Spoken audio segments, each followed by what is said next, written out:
Hello, everyone. I'm thrilled to announce that I am the host and producer of the Bass Reed's Gun Club podcast, Two-Way Gun Culture.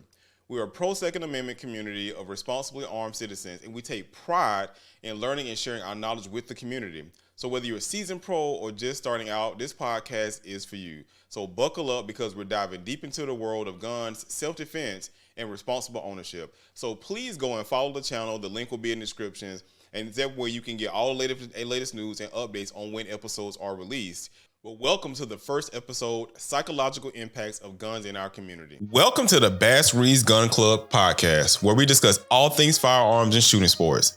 I'm your host, Antonio Hicks, and I'm excited to bring you the latest news, tips, tricks, and historic discussions about guns in the minority community. We're a pro-Second Amendment community of responsibly armed citizens, and we take pride in learning and sharing our knowledge within the community. So whether you're a seasoned pro or just starting out, this podcast is for you. So sit back, relax, and let's dive in. In today's episode, we'll be discussing the psychological impact of guns in our community. Do guns create a sense of safety or a cycle of fear? We'll be exploring this topic with experts in the field and hearing from community members who have been impacted by gun violence. Stay tuned for an insightful and thought-provoking conversation. On this panel, I have Eric Murphy, Kia Gland, and Sean Campbell. Welcome you all to this discussion. Thank you. Thanks for having me. Hey, great to be here.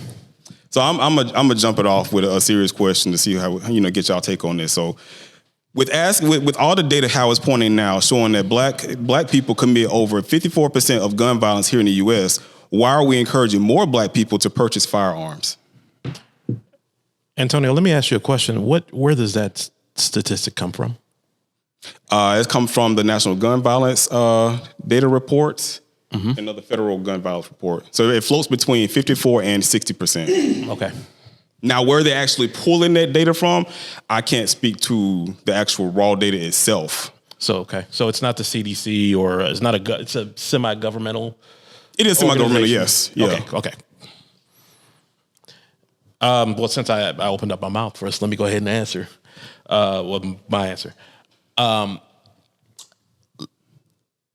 Lately, it seems like it's been increasing safety since 2020 when we had the uprisings and the pandemic. It was encouraging to see black folks take the initiative and take their own security into their hands.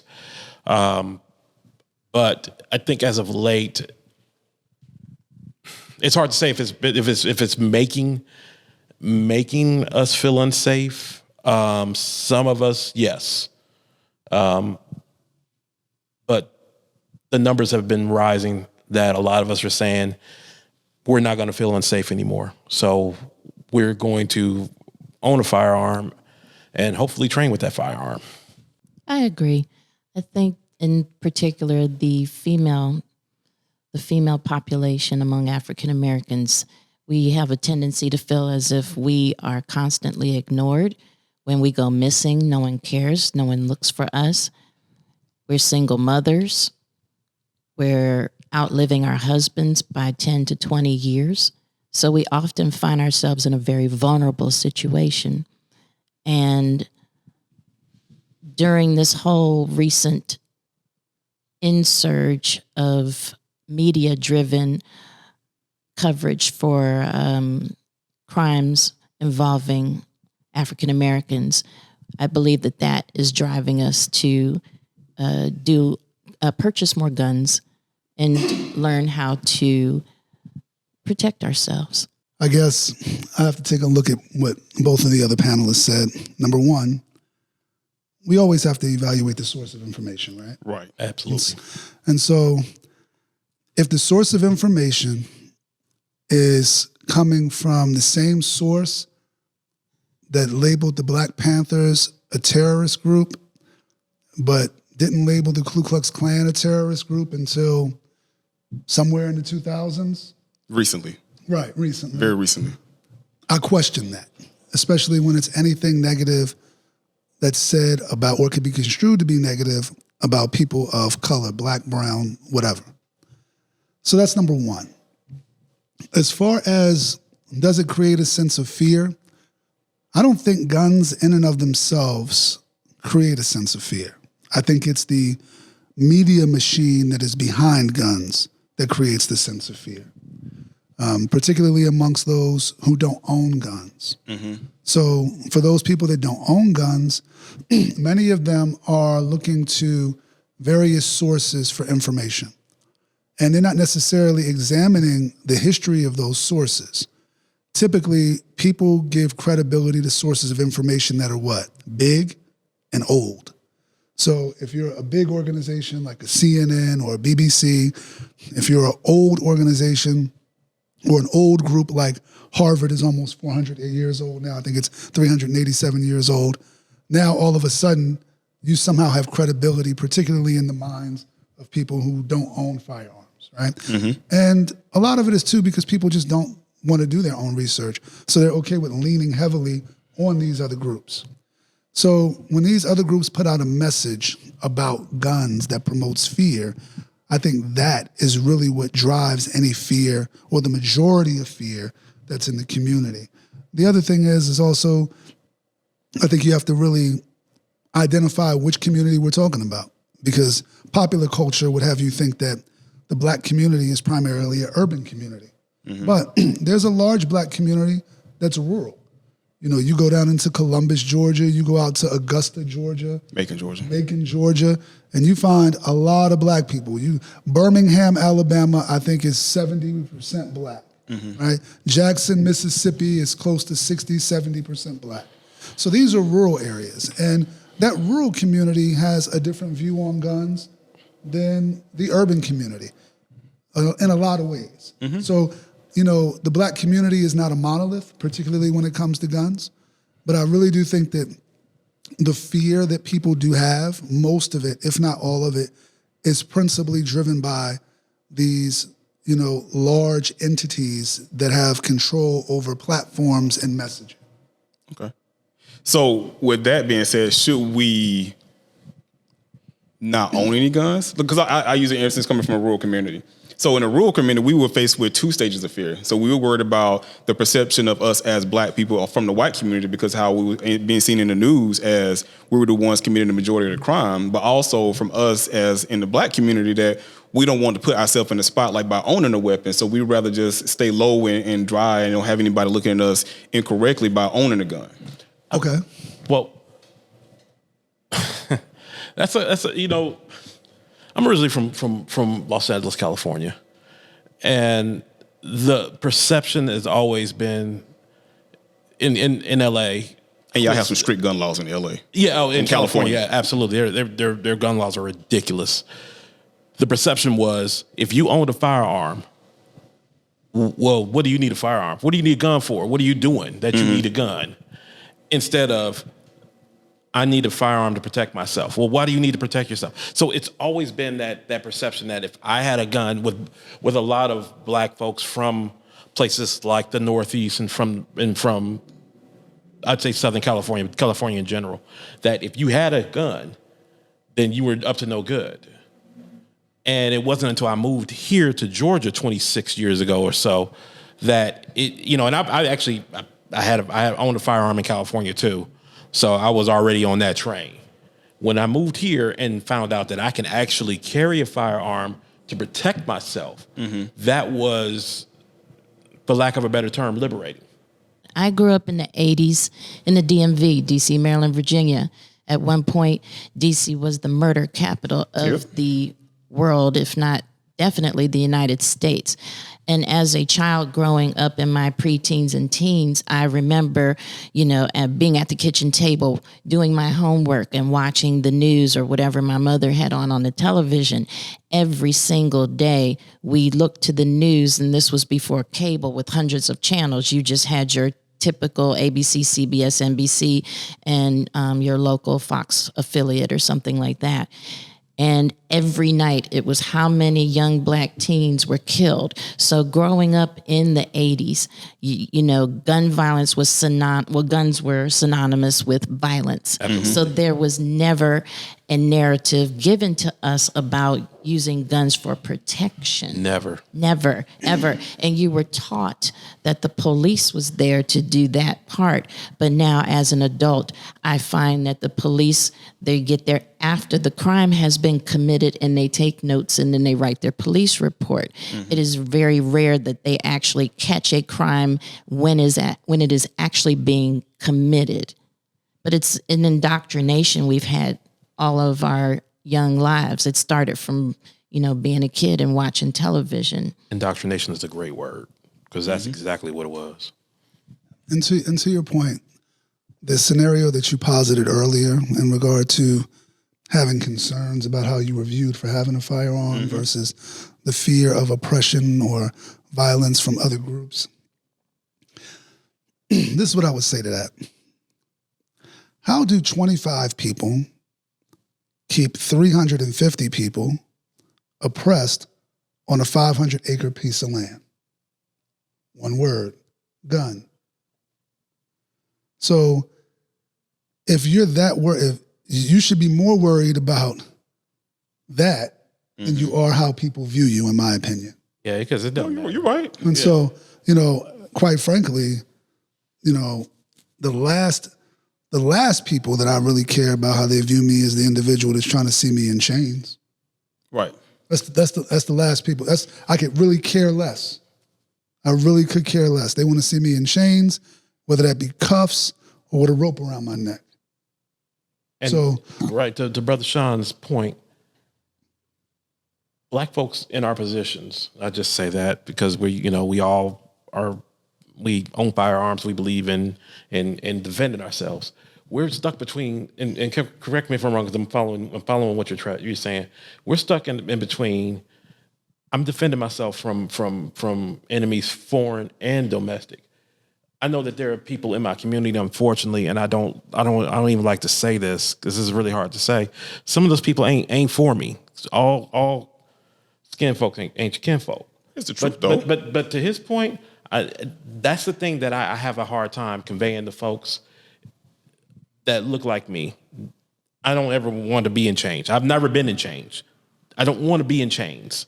I don't want our people to go back into chains. So that's one of the reasons why I, like Sean, give 0 Fs about what somebody that doesn't look like me,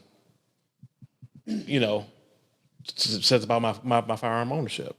Yeah, that's a conversation that we have a lot, especially coming from a rural county, is that we growing up, and I know I may look young, but growing up, we had certain parts of our town that we couldn't go into because it was like predominantly white.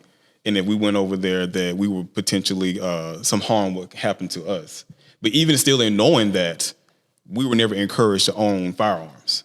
So once I started purchasing firearms and I took safety training and whatnot, my parents and even some of my grandparents at the time before they passed away, they were still the same way. They was like, why would you purchase that? Why would you do something to potentially cause harm to you or have somebody threaten you in a way because you own that and because they're scared of you to come and do harm to you and your family? But to me, that's a fundamental flaw, in my opinion, in the thought paradigm in our community. But it's what's been done intentionally, though, because of the media. It's been done intentionally, but at a certain point, it's self-inflicted. Right? Like, for instance, we're in Atlanta, Georgia right now. The Glock factory is right off 285. It's the truth. I've been there. Okay, the Glock factory. The Daniel Defense, which for a long time had the SOCOM contracts, who makes some of the best rifles on the planet Earth, is about 30 minutes short of Savannah off 16 in Black Creek, Georgia, or whatever it's called. So the access is there. And particularly being in the Deep South, I'm not from the South, I'm from the Northeast. But particularly in the South, where people have such an intimate and direct connection with the visceral and overt oppression that we discuss so much, right? You would think that we might say, okay, at a certain point, if we fail to adapt or fail to evolve, we pride ourselves on being so many different things. We talk about our community as having so much potential and, there's so much intellect and wisdom in our communities. Well, knowledge without application is a waste. So, we've seen it. Again, we've seen 25 people oppress 350 people on a 500-acre piece of land. We've seen that. When you drive through certain parts of Georgia today, you still see cotton fields. Mm-hmm. So, if you wanted a reminder, there it is.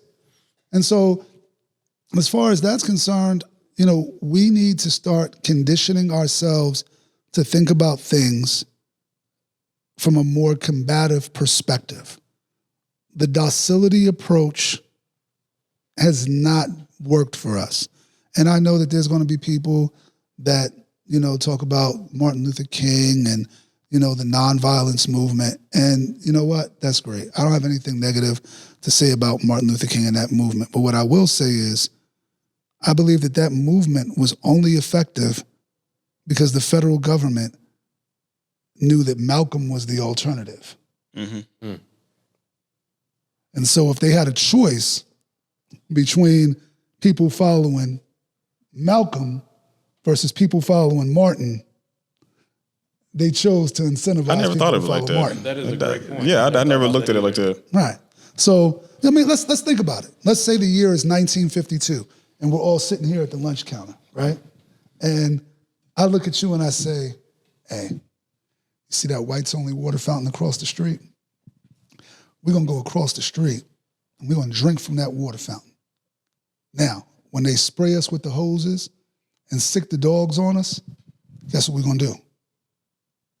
We're going to sing a song. Yeah, I'm not singing those songs. I'm an idea guy, so I know people come up with all types of crazy ideas, but who was the person that was there that thought that was a good idea and said, that sounds like a plan? Yeah. No. But again, the docility situation was only effective because, like I said, Malcolm was the alternative. Well, they added biblical aspects to that too. Well, to always say that, because Jesus and everybody else. Well, the Bible has been weaponized. Was a preacher. Right. He was. But in speaking to various members of his family, I've heard, they always used to say Michael, they reference him as Michael because that was his birth name. They talk about how, behind closed doors, he had more sentiments similar to Malcolm than most people know. Mm-hmm. I mean, he owned weapons with his thoughts on Vietnam, right? And that one of his last interviews or speeches was, "Hey, write the check about reparations." Right. Mm-hmm. Yeah. And so it's difficult to really understand how people can still ascribe logically to tactics of docility when we've been met with nothing but tactics of hostility, and we've lost. Let's just go ahead and be clear about that. And I know that now this is going to be unpopular. There's going to be some people in the chat let's be real. Oh yeah, the chat is always what about gun violence in the black community? That's great. But okay, there's gun violence in the black community. There's going to be violence everywhere, right? Mm-hmm. There's going to be violence everywhere. So even more reason. I don't care who's standing behind the barrel of the gun that's pointed at me. I don't care what color they are, what creed they are, age, sex, gender. I don't care. And because I can't control what they do, I can only control what I do. Mm-hmm. So I'm going to go ahead and put myself in the best position to defend what is most precious to me in most instances, which is my life or the life of my loved ones. I mean, that's really what it is. I mean, I've always said that gun ownership really, in my opinion, should be a basic human right. Mm-hmm. Because if human life is a human right, then certainly the most effective way to defend it on a microscopic and individual level should be considered a basic human right also. Mm-hmm. So, like I said, the docility and the way that we think in our community in that paradigm, I think that's where we're flawed. And I mean, it manifests itself in so many different ways. We've come up in a society to where people synonymize truth with being a radical. Mm-hmm. You say something that is truthful, now all of a sudden, he's a Panther, or he's, he goes to the Dr. Umar School of Economics, right? That's really what it is. And they say that in a pejorative way, right? When all you're really talking about is truth. Yeah. And so, we have to first take accountability, right? Which is going to require us to be uncomfortable, right? It's going to require us to be uncomfortable. I had this conversation with my nephew maybe a month ago. He was talking about what he learned in school in Black History Month. I was like, they tell you we was losers? No, he didn't tell. What you mean they didn't tell you? We're losers. We lost. Mm-hmm. We had foreign people that came on our shores and kicked our ass and continued to kick our ass ever since. And we have done very little to evolve. We're losers. It sucks to say because you have so much messaging out there that teaches you about, pride and all of this stuff. Okay, that's great. There are what things we've overcome, yeah. Yeah, listen, and there are things that our community has done that we should most certainly be proud of. But fundamentally and foundationally, I'm here having this conversation with you because my ancestors got their ass kicked. Mm-hmm. That's why I'm here. They got their ass kicked. And it happens, right? It happens. I think what angers me the most, though, knowing it happens, they've yet to apologize. I wouldn't apologize if I was them. Do you see the lion apologizing to the zebra? They apologize to everybody else. Huh? They apologize to everyone else. That ain't my business. What they do to everybody else, what they do to everybody else and for everybody else is not my business. If anything, I shouldn't have that expectation because for the last half a millennia, we've been treated differently than everybody else. Mm-hmm. So I think they apologize to everyone else because everyone else understands the power behind their dollar, and they will remove it if they are not respected. We have not properly demanded our respect. You hear out now, put some respect on my name. It's a little bit deeper than that. Mm-hmm. I think, how about stop spending billions of dollars on stuff that doesn't matter? Stop continuing to shop in the places of the people that can't stand you. You know that they don't like you. Mm-hmm. You know that they don't want to deal with you, but you continue to pour back into their communities. That's why we do not get an apology, because no matter what they do, we're still going to be there. Well, what about the fear when it comes to, and I don't want to get too political, but they try to put fear in your heart where if you don't vote for a certain candidate, then you're going to put that vote towards somebody else. Accountability. Indoctrination. Accountability. Yeah. Accountability. So let's put that out there too. As far as the president of the United States is concerned, your vote don't count. I wasn't even referencing the president. I'm talking about local too. But that's what most people talk about. When you see it on the TV, rock the vote, that's the biggest election, they talking about the president. And when people want to go ahead and blame their ills about the country and the way it's going, let's blame Trump or let's blame Biden or let's blame whoever is in there. I blame them both. Right. But either way, the fact of the matter is that your vote didn't count. This is not a country where the popular vote elects the president. Donald Trump lost the election by over 2 million votes. And he was still the president. You lost an election by 20 Georgia domes. You lost it by the city of fucking Dallas. And you still won? So as far as, scaring me that my vote doesn't scare me if I don't vote for a particular candidate, you can't scare. Look, a friend of mine told me one time, he said, and I've adopted this, when Jimmy Carter was president, I was living in the projects. Yeah? When Reagan became president, people was in the projects. When Bush was president, people was in the projects. Bill Clinton was in there, the same people were still in the projects. So it didn't really matter who was in the chair, right? It didn't really matter.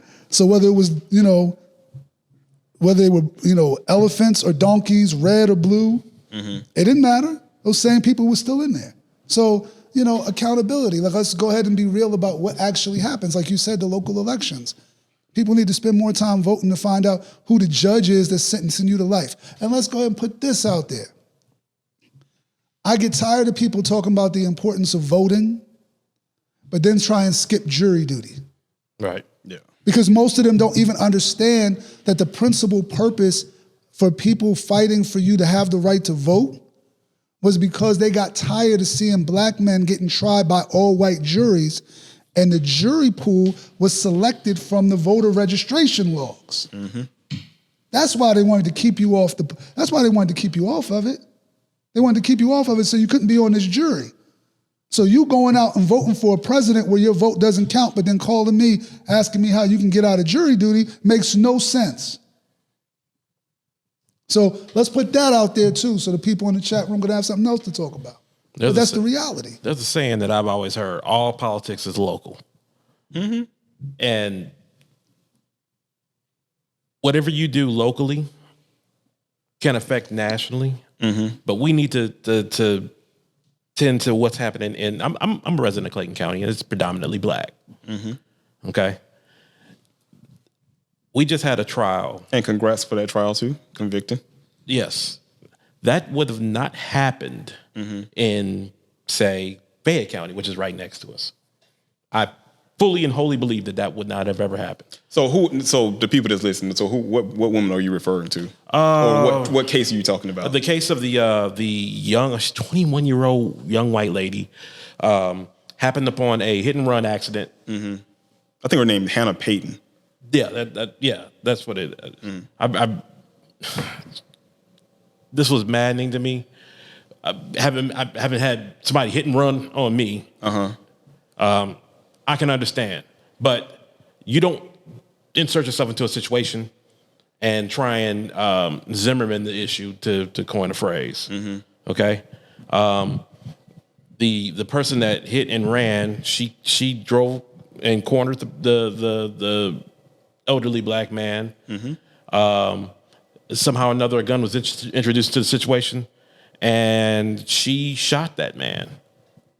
And she, under the guise of, quote, I was trying to defend myself.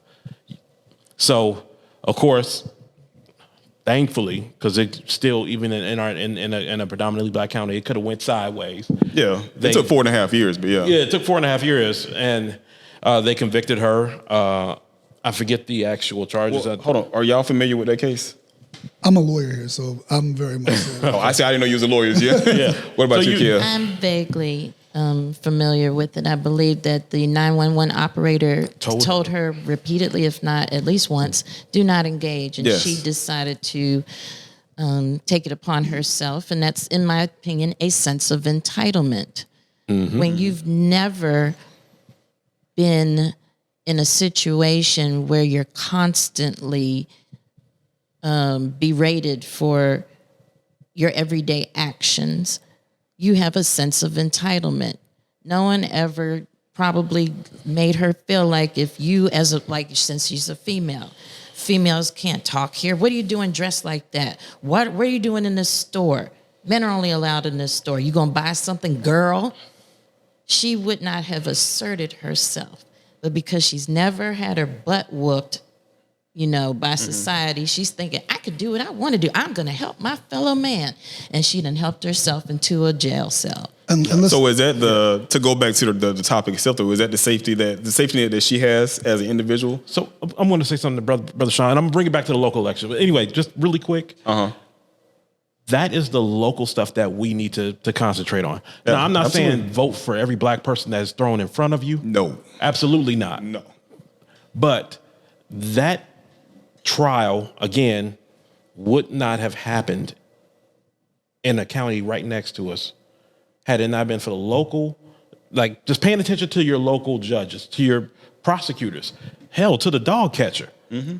Those are the people that affect you more than Trump or Biden, though, again, I have my ire with both of them. But the sheriff, we ain't got to talk about the sheriff in Clayton County. But those are the things that are most important to you. Your taxes, your taxes, where they go, all that. But I wanted to reference something that this brother was saying about the 50 people and the 350 of us. The reason that wouldn't have happened that wouldn't have happened in a vacuum.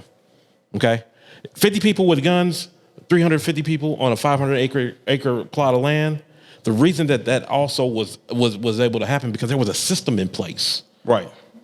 And there was a fear. That there was 50 more next to him, and then 50 more, and then 50 more. But it wasn't just those 200 people with firearms.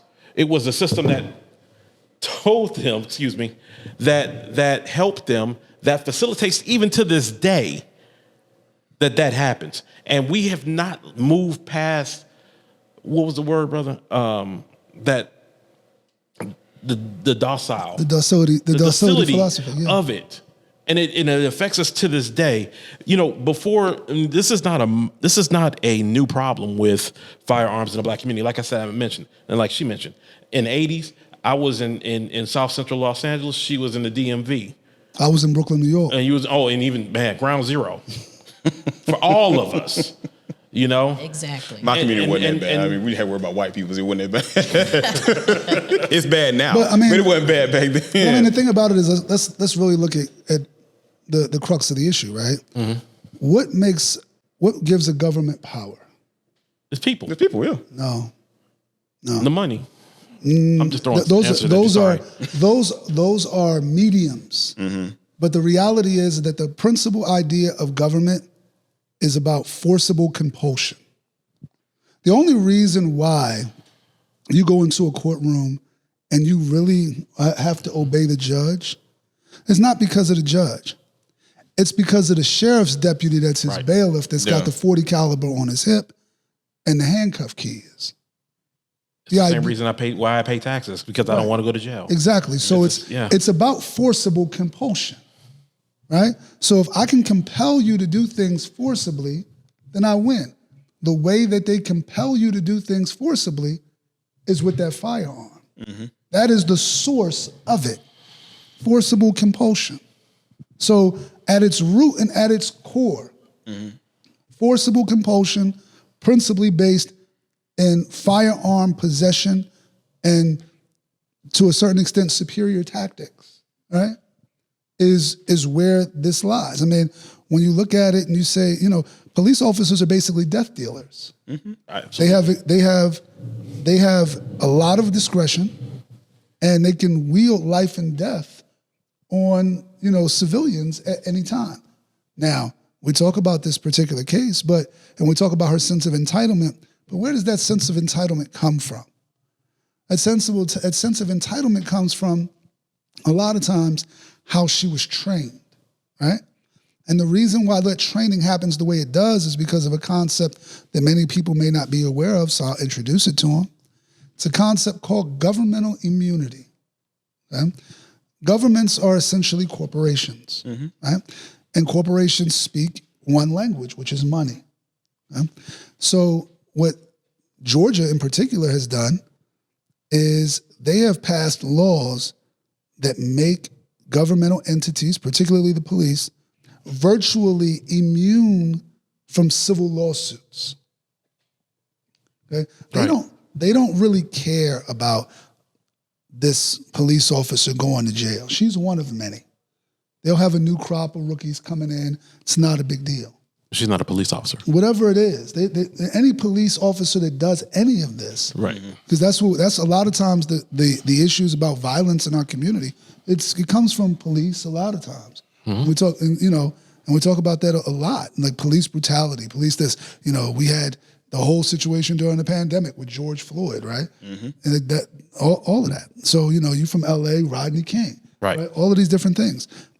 This is another situation to where you have forcible compulsion through a group that has insulated themselves from accountability. Mm.